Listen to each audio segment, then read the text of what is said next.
12월 8일 오늘의 말씀은 시편 138편 1절에서 8절입니다.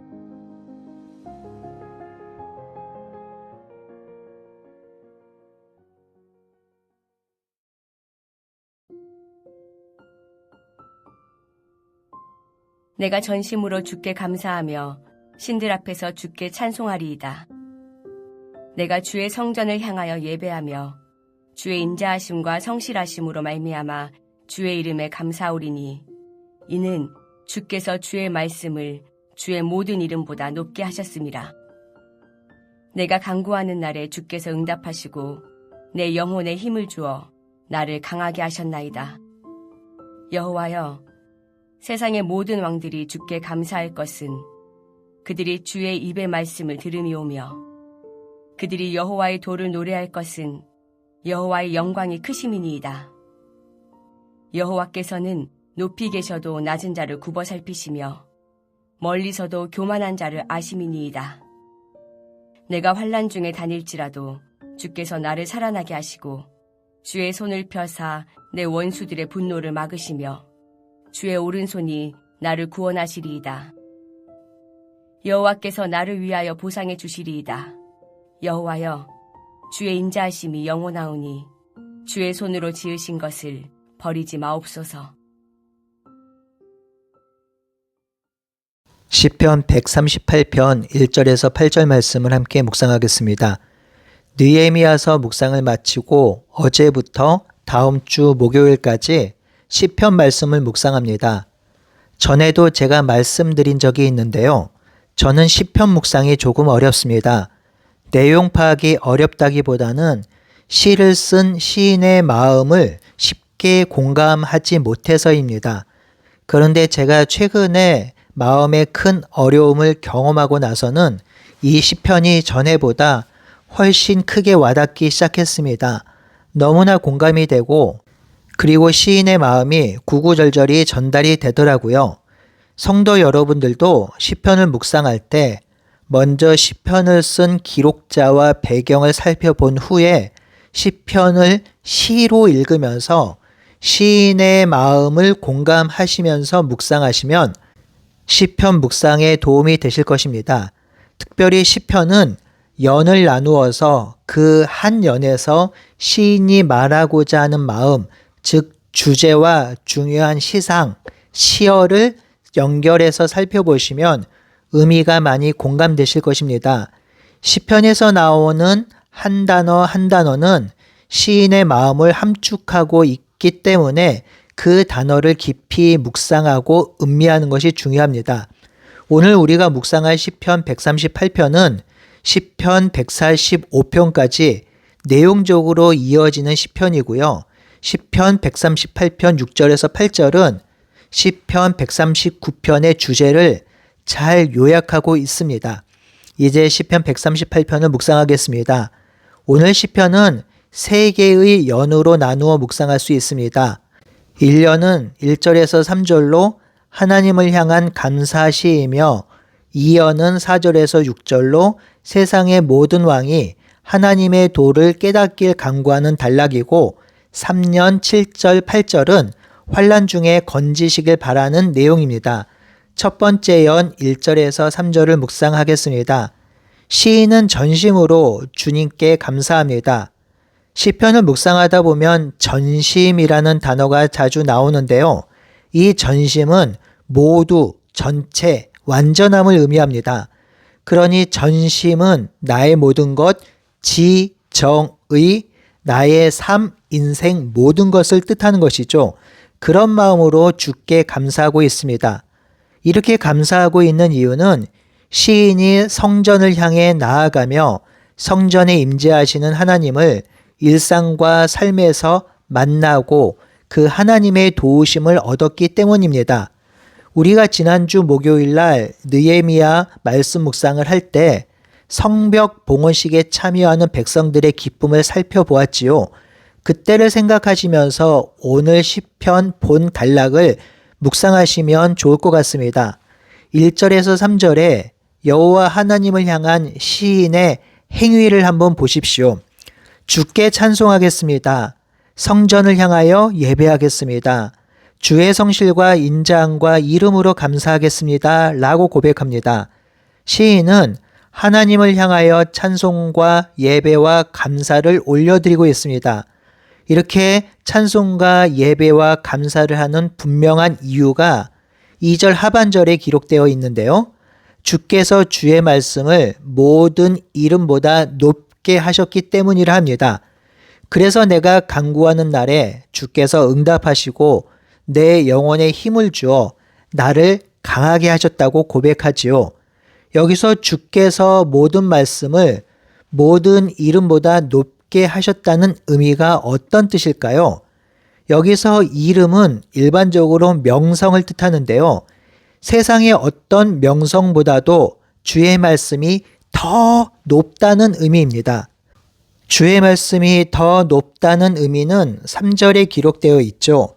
내가 간구하는 날에 주께서 응답하시고 내 영혼에 힘을 주셨기 때문이라 합니다. 이 문장이 좀 어려운데요. 이렇게 이해하시면 되겠습니다.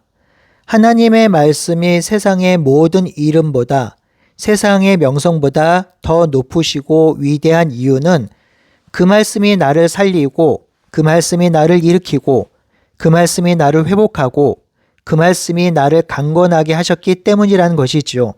그러니 충분히 이해가 되시죠?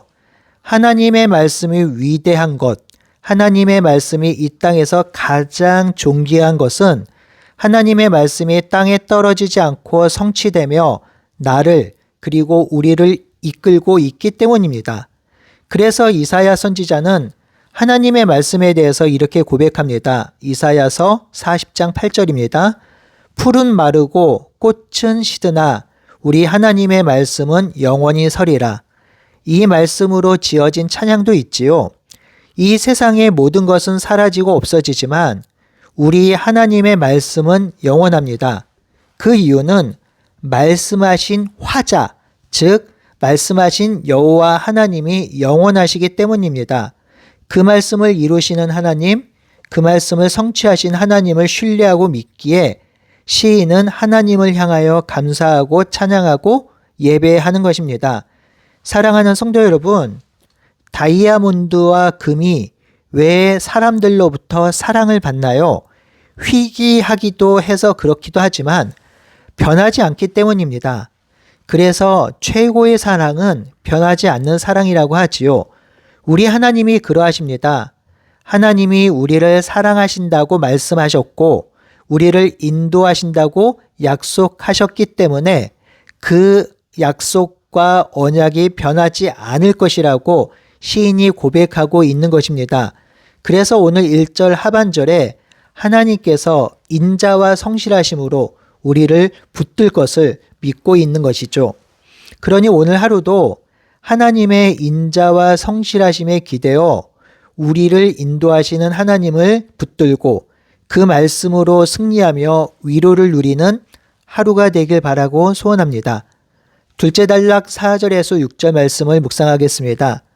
둘째 단락은 하나님의 말씀이 영원하신 것에 기대어 세상 왕들, 세상의 군왕들, 세상의 통치자들이 여호와 하나님께 감사해야 하는 일을 말하고 있습니다.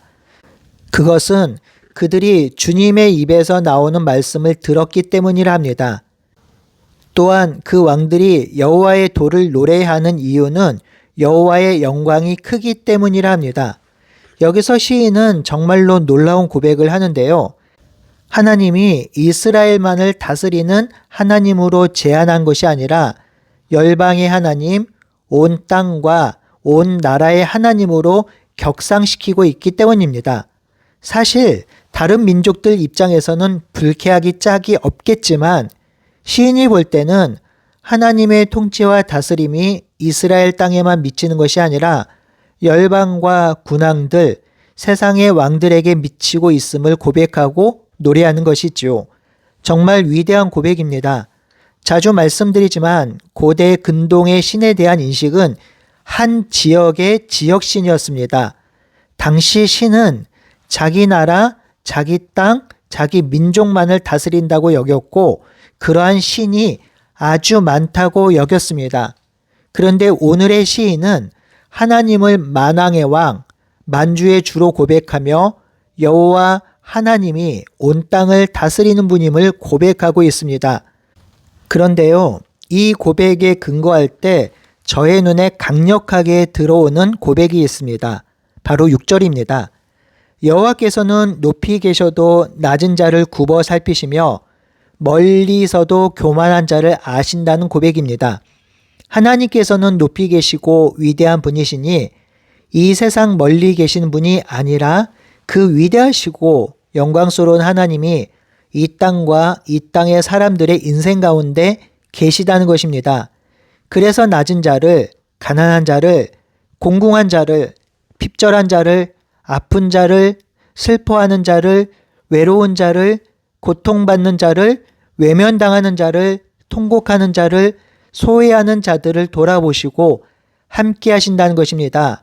반대로 교만하고 자기 잘난 맛에 살고 자기가 주인 되고 자기 멋대로 사는 자는 하나님께서 멸하신다고 하지요. 우리가 믿고 섬기는 하나님이 바로 이런 하나님입니다. 소위 세상이 섬기는 신들과는 본질적으로 다른 하나님입니다. 이 하나님은 우리의 친구가 되시며 우리의 아버지가 되시며 우리의 주인 되시고 우리의 왕이 되시며 우리의 힘이 되십니다.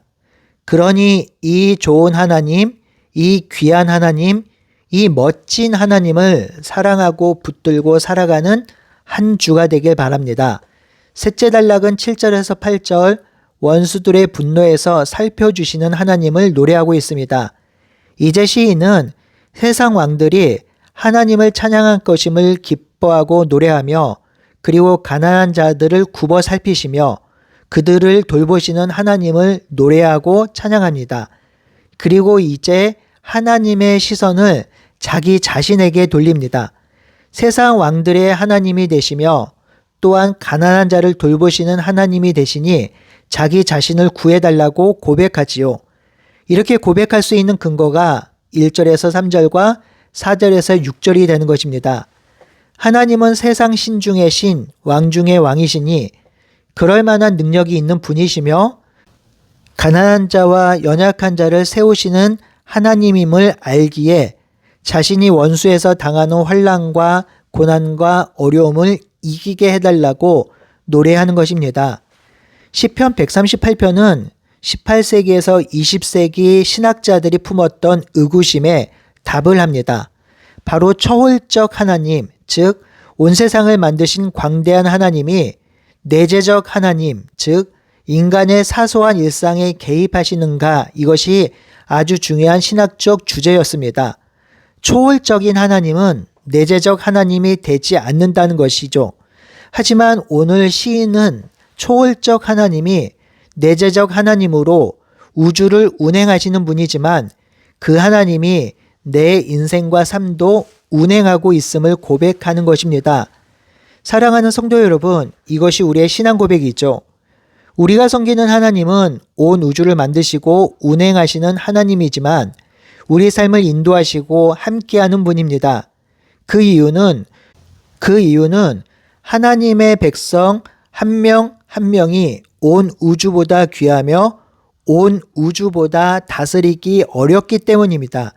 생각해보면 우주는 하나의 법칙에 의해서 움직입니다. 하나님이 그렇게 창조하셨지요. 그런데 인간에게는 자유의지를 주셔서 인간이 살아갑니다. 그렇게 인간은 하나님을 거부하기도 합니다. 그렇기에 인간을 다스리는 것이 훨씬 더 복잡한 문제지요. 그러니 우주를 다스리는 하나님이 초월적 하나님이 아니라 오히려 인간을 다스리는 하나님이 바로 초월적 하나님이 되시는 것입니다. 인간을 다스리는 하나님이 그래서 만왕의 왕이시며 전능하신 하나님이 되시는 것이지요. 오늘도 그 하나님 앞에 나아가 우리의 삶을 드리고 하나님께 간구하며 엎드리는 우리 모두가 되길 바라고 소원합니다. 함께 기도하겠습니다. 하나님, 온 우주를 다스리는 하나님이 우리를 다스립니다. 온 우주를 통치하시는 하나님이 우리도 통치하십니다.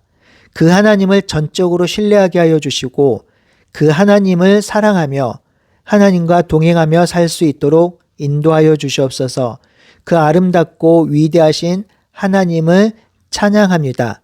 예수님의 이름으로 기도드립니다. 아멘.